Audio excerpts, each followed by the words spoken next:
Yang berusaha Encik Muhammad Nazri bin Abu Suman, pengarah bahagian perancangan strategik. Yang berusaha Puan Latifah binti Marais, pengarah bahagian pembangunan modal insan. Pengarah-pengarah bahagian, saya tengok tadi Puan Khairul ada, Puan Jong, Ketua UKK pun ada, warga baru kita, ketua-ketua section yang lain, pengarah pengurusan saya tengok, Cik Arizal, Cik Azrin, Timbalan Cik Zahir dan semua. Seterusnya Cik Syaiful ada juga, pengarah bahagian pengurusan. Seterusnya tuan-tuan dan puan-puan yang saya kasihi sekalian. Termasuk juga pengarah-pengarah bahagian negeri AIDA, saya difahamkan kita jemput juga pegawai-pegawai kita daripada KEDA, pegawai-pegawai kanan Jabatan Pertanian yang lain, moderator seminar ini, seluruhnya tuan-tuan dan puan-puan yang saya kasihi sekalian. Pertama sekali kita sama-sama bersyukur pada Allah Ta'ala kerana kita diberi kesempatan untuk bersama-sama dalam satu majlis ilmu pada petang ni, sehari dari pagi sampai petang, iaitu majlis penutupan seminar Agrosains Jabatan Pertanian pada tahun ini. Dan seminar ini dibuat setiap tahun. Saya juga ingin merakamkan ucapan tahniah dan penghargaan kepada bahagian pembangunan modal insan selaku penganjur, para moderator, para pembentang kertas kerja serta semua peserta yang menjayakan seminar pada kali ini dengan jayanya.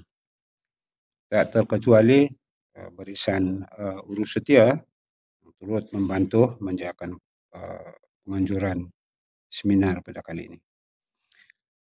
Transformasi sektor pertanian seperti yang digariskan dalam Dasar Agro Makanan Negara 2021-2030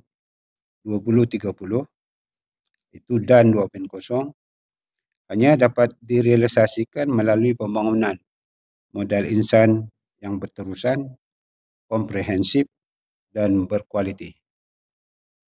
Justru Jabatan Pertanian menetapkan penganjuran seminar ini sebagai acara tahunan bagi menyediakan platform rasmi perkongsian ilmu daripada pegawai yang mengikuti latihan di luar negara. Dan saya dipahamkan sebenarnya ramai yang pegawai-pegawai kita telah menghadiri latihan ataupun kursus di luar negara, tapi untuk kali ini hanya sebahagian yang dijemput mengambil kira. Pertamanya mungkin kekangan masa, yang keduanya kita juga melihat dari segi keutamaan pada kertas-kertas pembentangan yang mungkin kita dapat manfaatkan dalam masa yang terdekat, khususnya dalam RMK 13 nanti. Selaras dengan teras daya cipta dalam kerangka Malaysia Madani, saya percaya pembentangan 11 bukan 12. 11 laporan latihan luar negara dan 1 tesis, betul lah 12. 11 laporan latihan luar negara dan 1 tesis pengajian pada tahun ini dapat memperluaskan perspektif kita semua. Setiap teknologi, inovasi dan pendekatan baharu yang dikongsikan mampu disesuaikan dengan keperluan tempatan serta dimanfaatkan untuk pembangunan industri pertanian negara. Saya turut berharap agar peluang latihan di luar negara dan penajaan pengajian yang diberikan oleh kerajaan dapat dimanfaatkan sepenuhnya bagi meningkatkan kompetensi serta memperkukuh profesionalisme pegawai kita Karena hanya dengan modal insan yang berpengetahuan, berkemahiran, dan berdaya saing, Jabatan Pertanian ini akan dilihat terus kekal relevan bagi menarajui pembangunan pertanian negara kita. Sidang hadirin dan hadirat yang saya kasihi sekalian, pada kesempatan ini juga izinkan saya menegaskan komitmen kerjaan untuk memperkukuhkan keyakinan rakyat terhadap perkhidmatan awam melalui agenda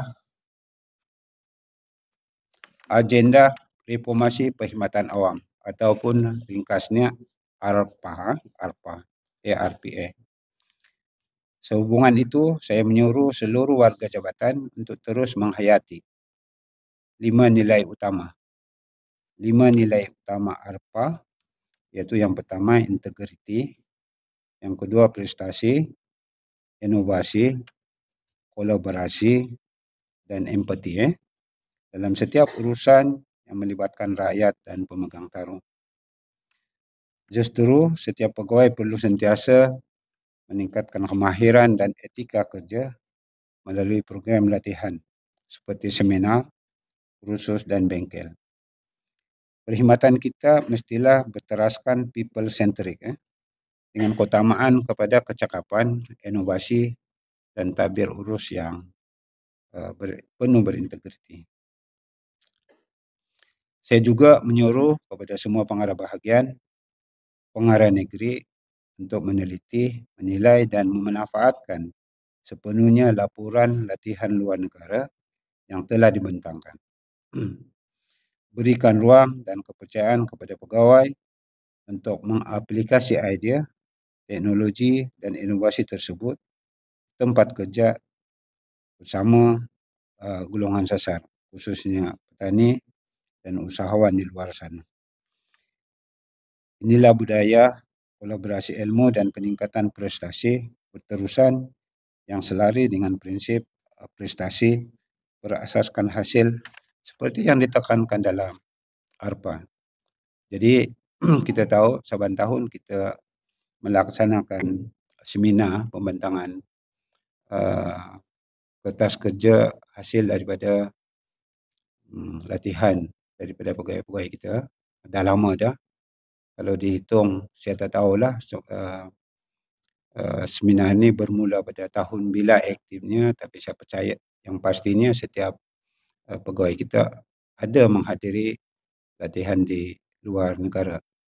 Cumanya kita tak dapat melihat secara jelas kesinambungan daripada ilmu-ilmu yang diperolehi tadi. So, bermula pada kali ini, saya sangat setuju dan memberi sokongan yang baiklah kepada usaha untuk kita nak mengaplikasi apa juga temuan ataupun dapatan yang pegawai-pegawai kita perolehi sepanjang berkursus di luar negara. Ini penting. Kalau tak, maknanya ilmu yang diperolehi itu dia duduk dalam fail saja. Salah satu contoh yang saya tengok dalam paper yang dibentang pada tahun ini, contohnya dari segi bagaimana kita mengambil pendekatan dari segi mitigasi yang mendapati cabaran dalam keadaan krisis alam lah, terutama bencana yang berkait rapat dengan faktor pengeluaran dalam negara kita. Jadi kalau ilmu yang tuan-tuan perolehi ini kita tak terjemahkan dalam bentuk tindakan, maknanya tak nampak. Jadi saya nak supaya setiap mereka yang hadir berkursus di luar negara ni kita dapat mengambil tindakan susulan. Cuma mungkin pada masa dan ketika itu cabarannya ialah bagaimana dengan peruntukan dan sebagainya. Tapi peruntukannya sebenarnya tak ada masalah. Kita boleh utilize sumber-sumber yang ada di sekitar kita. Tak semestinya peruntukan itu datang daripada persekutuan. Mungkin peruntukan itu juga ada di daripada negeri. Ataupun boleh jadi peruntukan juga kita boleh dapat melalui kerjasama yang strategik daripada pemegang taruh yang lain. So, ini antara pendekatan yang kreativiti yang patut dilihat secara bersama dan teruskan tindakan susulan ke atas pembentangan seminar pada kali ini. Hadirin dan hadirat yang saya hormati sekalian, sebelum ini dah habis dah. Sebelum saya mengakhiri ucapan, sekali lagi saya ingin merakamkan penghargaan dan ucapan sabas kepada semua pihak yang telah menjayakan penganjuran seminar pada kali ini. Saya yakin platform ini akan terus memperkukuhkan budaya pembelajaran dan perkongsian ilmu dalam kalangan warga jabatan kita. Ringkas saja, saya rasa sekadar itu ucapannya, dan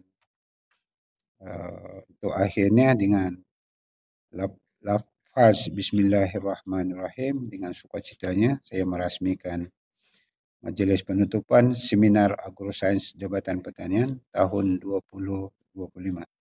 Sekian, wabillahi taufiq wal hidayah. Wassalamualaikum warahmatullahi wabarakatuh.